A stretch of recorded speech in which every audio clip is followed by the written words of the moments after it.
Monsieur André Léveillé, ancien maire de Saint-Tite, et Monsieur Guy Veillette, maire de Saint-Narcisse, nous présentent la vie politique d'hier et d'aujourd'hui. Les arbres que tu as plantés dans les gros pots, ils continuent de pousser, eux autres. Oui.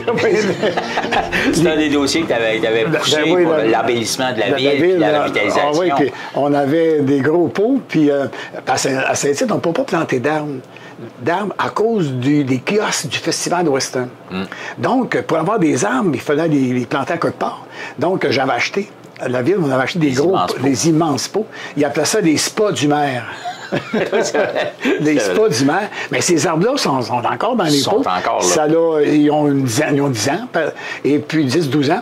Et puis, ils grandissent. Puis, à chaque année, on les transporte. L'hiver, on les enlève pour les entreposer, pour libérer les rues, et puis pour le déneigement, puis tout ça. Puis le printemps, on réinstalle nos pots. C'est nous autres qui doivent répondre à la population. Là, qui répond à la population? Moi, le téléphone, je suis chanceux, le téléphone ne sonne pas très souvent chez moi.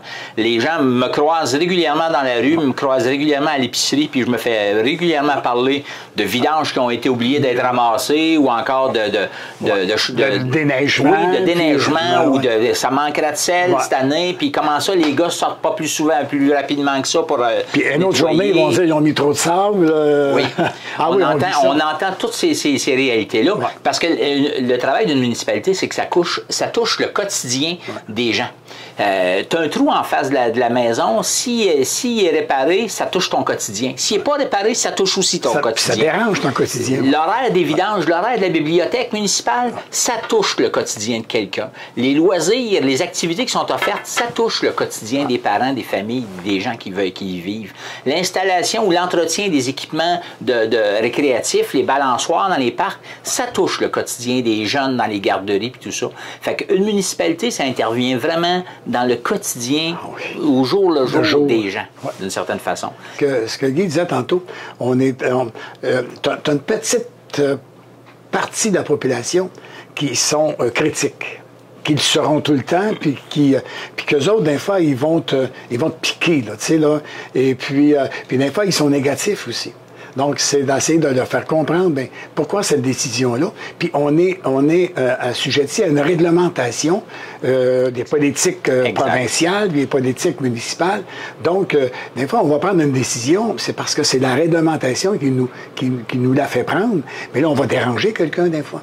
Et puis, là, cette personne-là, des fois, elle va arriver avec des arguments, mais là, tu l'expliques, mais tu dis, je peux pas aller plus loin que ça. La loi me permet de faire telle chose. Les gens pensent souvent à tort que du fait qu'on soit maire d'une municipalité, qu'on a le pouvoir ultime sur toutes les choses, que ça en est un bon exemple. Oui. Ils pensent qu'on peut faire revenir le camion de vidange comme ça parce qu'on a oublié de ramasser les choses. Puis à un moment donné, il y a des fois que tu t'appelles le lendemain, puis il est dans une autre municipalité, le camion de vidange. Tu essaies de prendre des dispositions. Puis des fois, c'est ça, quand tu as des lois, puis Dieu sait qu'on est encadré par des lois. C'est incroyable. C'est incroyable, le cadre législatif. Puis souvent, on est les premiers visés par ces réglementations-là. On doit, puis les gens nous disent... je paye assez cher de taxes, moi, là. Le fameux mot, taxes, je paye des taxes.